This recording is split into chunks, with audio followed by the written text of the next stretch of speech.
We're going to the top and the bottom of the 49ers 2025 NFL Draft. A little film review breaking down in further detail the San Francisco 49ers first-round pick, Mykel Williams. How good can he be for the Niners? And seventh-round guard out of Iowa, Colby. On today's Locked On 49ers.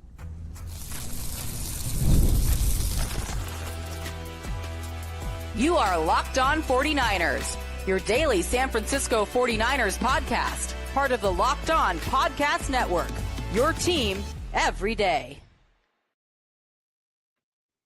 Welcome to Locked On 49ers. Brian Peacock and Eric Crocker at BD Peacock at Crocky209. Thanks, everybody, for making us your first listen on the Locked On Podcast Network, your team every day. Finishing up this week, this post-draft week, with a breakdown, getting into the deeper dives of the 49ers draft class. We'll look at some of the undrafted free agents as well that they added post-draft, some intriguing prospects. But we're going to start at the top with Mykel Williams and then talk a little bit about the seventh-round guard who we didn't really get a chance to look at a lot until post-draft. The Iowa prospect is a very interesting one for the San Francisco 49ers. I do want to thank everybody for making us your first listen here on the Locked On Podcast Network, your team every day. We love all the folks that hang out with us all through the offseason as well. And if you're new to the program, please subscribe on YouTube and anywhere you are listening to this podcast. Today's episode brought to you by Amazon Fire TV Stick 4K. Turn any TV into your Xbox. No console needed. Head to Amazon.com/Fire TV Locked On to learn more. Woo, Mykel Williams. 6'5", 267 pounds, crazy long arms, crazy strength. Croc, big time 5-star recruit, freshman contributor to a national championship team at the University of Georgia. 4'7", 40 with that huge frame, shows power, shows a lot of ability. The youngest defensive lineman in the class at only 20 years old, a true junior. Croc, and he's just scratching the surface, I have a feeling. And that's why I liked the pick. That's why I projected the 49ers would take Mykel Williams with the 11th selection in the 2025 NFL Draft. And he was a little bit of a slow burn, right, Croc? Because we did an episode, I don't know, a few months ago. We're starting to break down all the prospects, and we put on the Mykel Williams tape. And it's like, okay, big, strong defensive lineman, kind of plays inside sometimes. Like it, first round guy probably, but I wasn't excited until I went back and you start watching him every single play, Croc, and that's when he was a slow burn for me. That's when I really started to appreciate Mykel Williams and what he is currently, which is a super high floor as a run defender, and his natural leverage, even though he is such a tall, because he was playing an interior defensive line position over half the snaps at Georgia, Croc. At 6'5", 260 something. Like that's not a defensive tackle build, but he's holding up just fine. And he never goes backwards, even against guards of the SEC, which is quite impressive. Just that natural leverage and power. And then he told reporters after he was drafted that he owes a lot of his leverage and natural strength and that ability to his wrestling background. And he went to States as a wrestler in high school. He was wrestling in the 280 class, but he was only 250 pounds. And he actually was disqualified, wasn't allowed to wrestle because he weighed in too light to wrestle with the 280s. Yet he was good enough to go to States in that class wrestling 30 pounds light. Like that's what kind of natural strength this dude has. I want to talk more about upside, some other aspects of his game, because he's going to play a lot more defensive end in the NFL, I think, than he did in college, Croc, especially on the early downs. What did you see when you put on the tape of further review for the Niners' first-round pick in Mykel Williams? You know, a lot of times when it comes to prospects and football players in general, everybody likes to talk about what this guy can't do, or maybe some things that they don't do at a high level. Brock Purdy doesn't have the biggest, strongest arm. He doesn't have a bazooka like Josh Allen, right? But let's talk about a lot of things that Brock Purdy does do well, right? Throw with anticipation. He's accurate, right? He's efficient, right? He does these things at a high level. Now look at Mykel Williams. We can talk about things that he's not great at right now. He's not the most amazing pass rusher, but there are little things that a lot of little things that I feel like, especially going back to the second round and kind of looking and saying, okay, what's going to jump out at me, right? I know he's not screaming off the edge. I know he's not Brock Purdy. Von Miller. But what do I like about his game that I feel like will translate well to the 49ers? Well, one thing that jumped out right away, he has some really good habits. All right. Anytime he goes to pass rush, and even as he's finishing his bull rush or whatever he's giving the tackle or guard, he gets his hand up. And I like that. Like, that's one thing I feel like I don't see a whole lot from 49ers defensive linemen. How many passes have we seen opposing defensive linemen get their hands up and bat down 49er quarterbacks' balls, right? I mean, it happened with Trey Lance, Jimmy Garoppolo, right? Guys get their hands up, boom, bat balls down to the line of scrimmage. I feel like I never see it from 49er defensive linemen.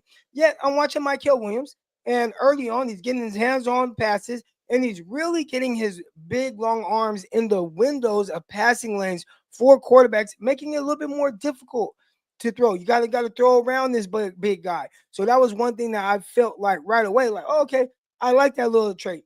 Another one, works hard to spill. All right, spilling. Teams that want backs to bounce outside, they'll have their defensive line guys kind of crash down and kind of cross face to make that ball have to bounce to the outside. Then you let your athletic flowing guys corral and make sure that, they don't let him get to the edge. Well, I think he did a terrific job of that, right? Just showing his strength. I think one thing that he has to improve on, and this goes along with just being a pass rusher, I think mostly everything that he wants to do is with power. Like, oh, okay, I'm big, I'm going to overpower guys. And we saw some of that with Javon Kinlaw. Now, he's a better athlete than Javon Kinlaw. I think he plays as stout or more stout than Kinlaw did as a run defender, being able to not reset the line of scrimmage, but really hold guys up right there. But he does that very well. And he does a really good job of with power, because, again, that's kind of his game right now, and it's not going to be as simple at the NFL level. But one thing that he does with power very well is split double teams. Like, they'll double team him. He'll either hold them right there or he'll split it, and even sometimes get to the quarterback with some swim moves. You can't leave a back there to chip him. You've seen that where maybe a back tries to come in to help, and he almost acts as if the back's not even there, right? So there are a lot of things that he does do well. But again, the one thing that's going to be pointed out a lot is he definitely has to have more of a pass rush plan on a down-to-down basis, especially in pass rush situations. And he has a little bit. I saw him hit somebody, came off, and he hit them with the swim move and got that arm over, and that looked good, but you don't see that a lot. And that may be something early on when you're watching him where you're saying, well, I want to see pass rush. This is an edge rusher. I want to see pass rush. That's definitely an aspect of his game that has to improve. So just him being so first of all, it's the high floor of him being like, I think he's gonna be a stud edge setting defensive end day one. He can hold up, he can control with his hands, he can ditch blockers, and he can make his own plays in tackling running backs, and he has range. And I think when I started to watch, because this is what happens in the scouting process for me, Croc, and I don't know what it's like for you, but look, I'm a scouting department of one. It's or together we're a scouting department of two, but you kind of use the rest of the world and the internet as your area scouts. And I'm looking at prospects, and it's like, okay, who's the next guy up? It's like, okay. And it's like speed dating. You're swiping left and swiping right. It's like, do I want to spend 3 hours on this one prospect? It's like, I don't. And so I watched Mykel Williams, like, oh, God, I don't know what the pass rush is going to be for this guy. And it's kind of like, I get the traits, but maybe I don't know about the ultimate upside there. And then you go on and you start watching different prospects. Then you watch more of the class as a whole. And then you start going back, and then you start watching him. And then I see him spring out of his stance. I was like, well, he actually has a pretty good get off. And I didn't really notice that right away. But when you start to look at it, it's like, okay, well, that's there. And then you see him take some more reps on the edge, and you see him beat Kelvin Banks, who got drafted ahead of him in the top 10, 9 overall offensive tackle. You see him beat Banks multiple ways, but beats him around the corner. So he beat a top 10 tackle in this class around the corner. And then you see him when he's in position to make a play, and you see how long he is and how he can spring on quarterbacks and finish on ball carriers, and has a closing burst. So he's got a burst off the line. He's got a closing burst. He's going to be an elite run defender, and he's got these long arms and strong hands that he still doesn't quite know how to use all the way. And you start to put that together and you realize, man, there is a ton of upside here. And I preach it all the time, Croc, about, and it's really the same for a lot of positions as it is for edge rushers. The guys who have trouble transitioning most to the NFL are the ones that can't use power and can't use speed to power and just run around less athletic guys in college all day long. It's the same at running back, right? The guys who can't run through arm tackles, who don't have vision, just are more athletic and bounce it outside all day. They have trouble transitioning to the NFL. Wide receivers who just run by guys but don't have the ability to win at the catch point, that don't have the ability to release off the line of scrimmage or run routes as well. Those guys start to struggle when they get to the NFL, and they're not the fastest guy in school anymore. And so for that reason, I think there is more upside in a power package of a defensive end than I think we give credit for, because we see all these speed guys like, oh, look at this guy. He's the best pass rusher. But in the NFL, and we've seen it time and time again, you do want to be bendy and flexible, but being big and long and strong and athletic is really important too. And the dude's only 20 years old. So I want to talk a little bit more about that, the ultimate upside, and I think what he can be and how he'll be utilized by the San Francisco 49ers. Mykel Williams in the 49ers defense, Robert Saleh's defense, and Connor Colby as well, a guard from Iowa. Next. This episode of Locked On 49ers is brought to you by Amazon Fire TV Stick 4K. Did you know your Fire TV is also an Xbox? Turn any TV into your gaming and entertainment hub with Fire TV Stick 4K devices. No console required.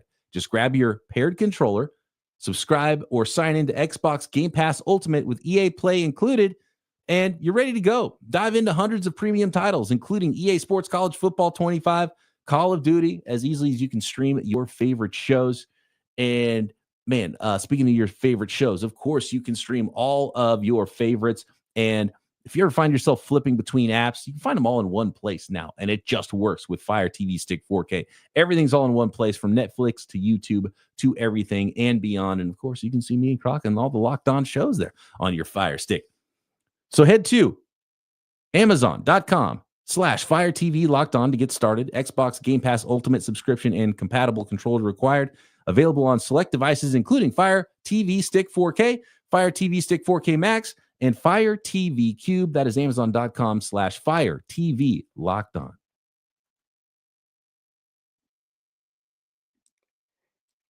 In the chat, Mr. Joe kind of compares him, Mykel Williams, to Clelin Ferrell, right? And I remember Clelin Ferrell coming out of college. I did not like, I mean, there was Nick Bosa, there was the kid from Alabama, the defensive tackle, Williams, right? Quinnen Williams, yeah.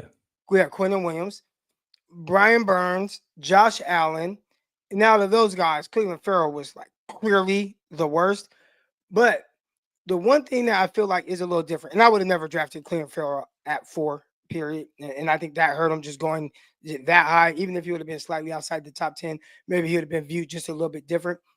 But he was a very active player. And I see he said, well, bio's kind of similar. He was stout versus run. I didn't think he was as strong of a player. Like I didn't get that sense when watching him. I just saw like active, and I thought he almost like we just mentioned him a couple days ago. The edge rusher, kind of short, stocky a little bit, 49ers, then end up going to the Seahawks. What was his name? Recently? Yeah, we went to the 49ers probably a few years ago now, but he went to Seahawks and he like made some money. He played 1 year with the Niners or so and had like 8 sacks. Arden Key? No, or Kerry Hyder. There we go. Oh, Kerry Hyder. Yeah. Kerry Hyder. Kerry Hyder, and I think this is where Clelin Ferrell is very similar. It was like Kerry Hyder wasn't like this great edge rusher, but just really high effort, right? Like super high effort. And I felt like watching Clelin Ferrell, it was a lot of high effort, more so than I'm supremely talented. It did go really high. And shout out to Mike Mayock. Kind of, I think that's part of the reason why Mayock's not here any longer. All right, but yeah, like I view him as a better prospect than Clelin Ferrell, because I feel like the one thing that he does bring right now is at a higher level than any one thing that Clelin Ferrell brought. Now that's just my perspective. on what I remember from Cleveland Farrell coming out of Clemson. Cleveland Farrell was more sluggish too. Just overall as an athlete, from what I remember of Cleveland Farrell, and I'm looking at his combine stuff right now. Cleveland Farrell didn't run the 40 at the combine. Let's see if I can find some pro day results. If he did run the 40, little shorter, not quite as long of arms, but fairly similar. And he was a power end, and he was a good run defender, and he was a good run defender in his short time with the San Francisco 49ers as well. And I guess you could say that Cleveland Farrell would be like the floor type of player for what Mykel Williams, if he doesn't develop more as a pass rusher. I think he's more athletic. I think he's more explosive out of his stance. I think he's got better closing burst than Cleveland Farrell ever had. So just his pass rush potential athletically is higher to me. And it looks like, Cleveland Farrell never ran a 40, not at the combine or his pro day, which is pretty telling. So, there's a million comps too. Brugler's put Jason Pierre-Paul. There is Chandler Jones that comes up with 35-inch arms, 260 to 270 pounds, 6'5", ran 4.8, something like that. There is, Aldon Smith is the high. So I guess that's probably your comp range, right? That's your floor ceiling, is Cleveland Farrell floor and Aldon Smith ceiling. And I went back and watched Aldon Smith highlights too. And I don't say that lightly either. I'm not saying that Mykel Williams will be the next Cleveland or be the next Aldon Smith. Yetur Gross-Matos was kind of that similar profile as well. There was, I don't know. There's a number of guys that you could put in that category that it's actually not that many, just because there's not that many guys that come out 6'5", nearly 35-inch arm length, athletic, that are the first round caliber athletes and football players. But I watched Aldon Smith's highlights just from Missouri, just to be I wanted to remember what that was like, be how different do all these guys look? And it doesn't look that different in that wasn't the Aldon Smith with the 49ers at Missouri yet, right? He was raw, third-year player. He was 21, is a year older, even though he was a redshirt sophomore. Aldon Smith was. The height, weight, speed's very close. I put a post on Twitter at BD Peacock. You can find it. That compared the two, very similar athletically to what they ran at their pro days at the combine. Height, weight, speed. Aldon Smith's arms are a little bit longer. And I think the one thing that I love about Mykel Williams is you see this stuff and you see him when he really goes, he goes. And I think being with Chris Kaserik will be great for him, because I think he's reading and reacting a lot, and maybe too much at Georgia. I think with the 49ers, he can just line up out wide, and he can use that power a little bit more. He can use that strength. And I want to see him use violent hands like Aldon Smith did and really lean into the power. I don't think he needs to go away from power. I think he needs to know who he is, and he can use some other moves, and he can develop pass rush moves, but I want him to be violent with those hands and use that power, use that initial get off that he has, and then use his length and his long arms and go half man and just go through some offensive linemen. I think Mykel Williams can do that, and he can close on the quarterback. And so I'm excited about what he can be, but there is clearly work to be done. And so if you want to say that, his ultimate floor is Cleveland Farrell, I could see that, because I think he will be that type of run defending defensive end, a power end. But I think there's a lot more athletically for Mykel Williams as a pass rusher in the NFL, and still just a pup at 20 years old. I think he can be very useful as a pass rusher, even in the meantime. And by the way, he didn't, you look at his 5 sacks or whatever, he didn't play that many snaps. He could have easily had 8 or 9 snaps if he just played, if he didn't have a rotation, and he didn't have that injured ankle that he played through last year too. So there's a lot there, in my opinion, with Mykel Williams. Now you've got to achieve it, and you've got to reach that ceiling, but I do think the ceiling is considerable. And that's what I missed in my first pass. It was just that closing burst, and how he got off the line, and how natural he was, and how powerful he was, and how I think that I think he can rush from the interior as well. But I think there's a lot there for him on the edge too. I wouldn't be so quick to say he's going to be, some guy who's playing all the time inside. I think he can live outside a lot, and that length is going to play there. And in fact, it might help him play there to have all that extra room to work with all that length. I'm excited to see him play opposite of Nick Bosa, and I'm excited to see what some of those guys do, kind of get him under their wing and help him develop as a pass rusher. Chris Kaserik, getting him to just use his athleticism, be more explosive, getting upfield, right now, right? Hey, I know at Georgia, they had you playing a couple different spots and had you inside and had you kind of doing this. But look, we're first and foremost, and yeah, we'll use you inside, but we want you on the outside. Getting upfield right now, you are a good athlete. You are strong. You have violent hands. Let's see you use those and get more comfortable with developing a pass rush move. So I'm excited to see how he develops that aspect of his game for sure. How do you see him being used in the 49ers defense right away? Do you think it's going to be just purely edge? Do you think he's going to be moved inside on passing downs? How do you think this is going to work out with? And I know we haven't done the deep dives yet on the 49ers defensive tackles and CJ West and Alfred Collins, because that's going to have something to say about it as well. But how do you envision the usage with these rookie defensive linemen, Croc? Well, I definitely see with Mykel Williams. I think you have to use his full arsenal, and that is him being in the outside in type of player. And I think he steps in. I mean, if you're doing it at a very high level at Georgia and with the coaching and doing that in the SEC, then the 49ers, I'd assume that they would use him in a similar way. But I think first and foremost, you do want to make sure that you lock in on teaching him a pass rush plan. Like, he has to have that at the NFL level, because I think Kinlaw had some trouble with this as well. You're not just going to overpower your way into the NFL. Like, you're just not. And you'll end up being very, very non-productive. And that's what we saw from Kinlaw. And he ended up not being productive really defending the run or the pass, because everything wanted to be with just power. And you get to the NFL, it's like, well, I got to have a little bit of finesse with my power to be productive at the NFL level. Yeah, Kinlaw just kind of fell in love with being Godzilla and wanting to just destroy people. And that got difficult because there's some dudes in the league that are really strong and really technically sound, and he would just get himself out of position. And that's one thing I like about Mykel Williams. He doesn't do that. He's technically sound. He almost needs to be more Godzilla and be like, all right, I'm just going to wreck on this play. I'm going to pretend like that dude's not even between me and the quarterback right now, and I'm going to go. And I think that's why Chris Kasarik might be really great for him. But yeah, he's got to get much better technically as a pass rusher. And I think that's why maybe just being outside full time will help him, because it's like, look, this is where you're going to live. So learn this and stay in one spot and learn how to be great here. So I think there's considerable upside, but obviously he can move inside and play on passing downs. And some of the comps to Eric Armstead I think are a little much. Armstead was 290 pounds, and he was a defensive tackle playing end. Mykel Williams was an end playing some interior stuff in college, in my opinion. Next, Croc, let's talk 7th round guard out of Iowa, Connor Colby. Nice little player to be able to pick up in the 7th round. Has a chance to stick. Let's talk offensive line, the only one they drafted in 2025 out of 11 picks. Next.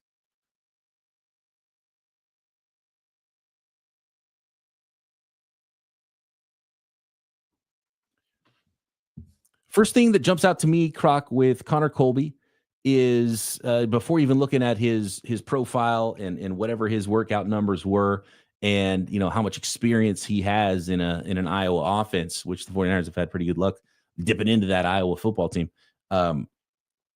He gets out of his stance quick and can get to the second level. And so that's like the first thing when you look at an interior offensive lineman. Can you move? Can you play in that wide zone? Can you get out and move? Can you hit guys on the second level? Can you reach? And I think he can do those things. And that was the first thing that jumped out to me, Croc. And I'm going to actually bring up his athletic profile here on the screen, because we've got, courtesy of Math Bomb,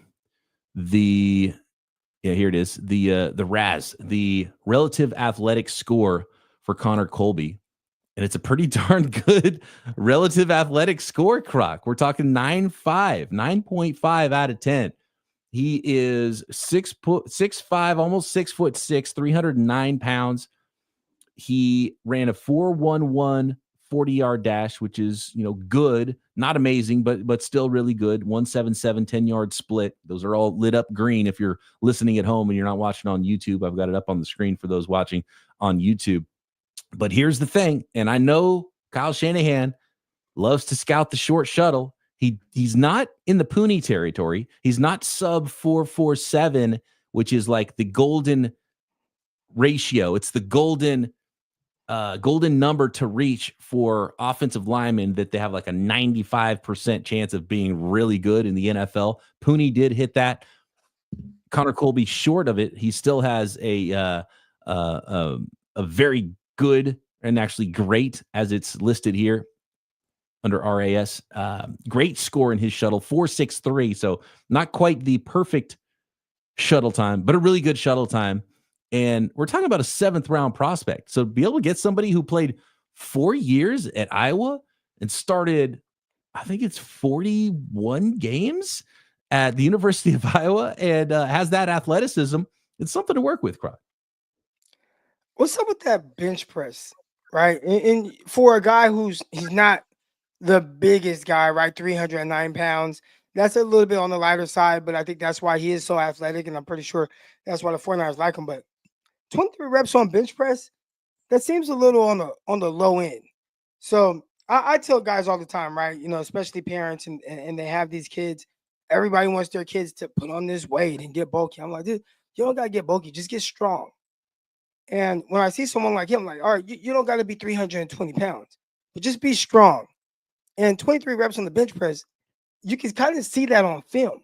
I felt like there were times where he was lunging a little bit, and that would kind of get him in trouble. Guys get inside and then kind of go by him, and he kind of gets caught like standing there a little bit. Now, I'm watching them against Ohio State and some of these teams. So, I mean, they had terrific interior rushers there. And I thought for the most part, he did good. I mean, you talked about being able to reach block. Like, that was the first note I had, right? Reach block good. And you see him kind of get to his spot. He used that lateral ability very well. But the lunging was something that I felt like popped up, especially with guys that he felt like potentially could overpower him a little bit. So at the next level, that's going to be something that he's going to have to improve on. But anchoring down does a good job. Being able to move, and you talked about him in space, does a good job. But the strength was something I felt like if there's any one thing that needs to improve, it's that. And maybe that's the arm length, right? A lot of times it's like, oh, okay, long arms, short arms, doesn't matter. And then you see that, and it's like, oh, well, he has 32-inch arm length.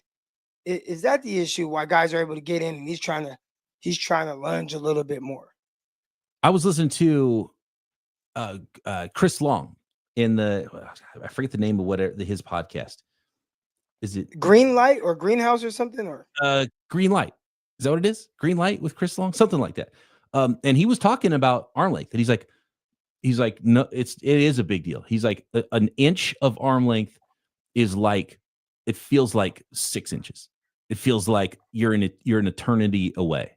And he said for him, he was athletic enough and flexible enough that if he was going up against a longer armed offensive tackle, he would be able to go sideways and one arm him and be able to try to get to the offensive lineman's chest quicker and utilize some of those things because it's such a huge advantage with that arm length. And but with the shorter arms, Croc, you should be able to do more bench press reps. How many did you say Connor Colby had? Because I'm looking at another screen right now. Yeah, 23. So Upton Stout, 5'8", 180 pounds, nearly had as many. He had 21 bench press reps at the combine. I think that says a lot more about Upton Stout than it does Connor Colby. And by the way, Nick Martin, 5'11", 220-pound linebacker, 26 bench press reps. Impressive numbers from those guys to be in the offensive line category with their bench press reps. I just wanted to add that because I remember seeing the Upton Stout bench press numbers and be like, did this dude really do 21 bench press reps? That's pretty impressive. That's a lot, especially defensive back. But you look at him, and I was tagged in something today, and they're like, Croc, what do you think of his footwork? I should have responded, but the footwork looked good. But I said, man, guys, it's a little muscled up. Got some good muscles on him. Not so for I'm glad you brought that up, Croc, because I saw the same thing, and I saw a bad hand usage. It's almost that, and maybe he was losing those hand battles and losing the length battle at times. Is that why he even gave up on utilizing his hands? Because I feel like he gave up on using his hands sometimes. He would do the thing like you're in the back seat with your brother or sister, right? And you know how you just like you nudge him and you hit him with your shoulder or your arm. He would get out of his stance and be blocking people with like the side of his arm. I'm like, what are you doing, man? Control this guy. Get your hands on him. I didn't like that at all. And it's the thing that you love the athleticism. You love that he played a lot, but he looked like a raw developmental player. That's not a guy who was a 4-year starter at Iowa to look developmental. And so that's why he was there in the 7th round. Well, and there were there were things I felt like he was doing well, but the areas where he was struggling, I guess the big question, and this is probably why he's someone that fell to the 7th round, because he is off the charts with athleticism. And there is a lot of good stuff on film for sure. But the issues that he had because of his shortcomings with his arms and maybe not the strongest guy, like can he fix it? Can he overcome that? And I think that's going to be the big question. Because even like Dominique Pooney, like what is his arm length? Like what's his weight? How many bench press reps did he do? Oh, I don't know. It'll take me a second. I could probably pull it up. He had decently long arms. He was a weird combine profile because he had the crazy good short shuttle, but he ran a really bad 40. It was like 5'3" or something like that. But he had over 33-inch arms, I'm pretty sure. 33 and a half, maybe even 33 and I got it pulled up here. Yeah. He didn't do bench press.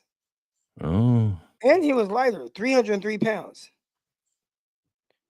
303. At 6'5". So it's the same height. He looks bigger though, doesn't he? He looked huge. When we went to training camp last year, he looked like one of the biggest offensive linemen out there. He looked massive. I was surprised how big he was because it didn't seem like from his combine numbers that he was that big, but he was impressively large. Now his shuttle and 3-cone were elite. Vertical jump really good. Like his numbers were good, but not the 40. So it's weird. Like the 40-yard dash and all those numbers, trash, not very good. But the shuttle and 3-cone are very high, 9.87 and 9.44. So that was where, he was a short area athleticism type guy. Maybe that's why they felt like he'd fit better at guard. He does have long arms, 33.375. So the arm length was there, the hand size is there. And I think that maybe that's what's helping him win at the NFL level, but no 40-yard dash, at least not at his combine. I'm assuming this takes into account pro day as well. So yeah, and you never know how someone is coached, what the techniques are, what they're trying to accomplish.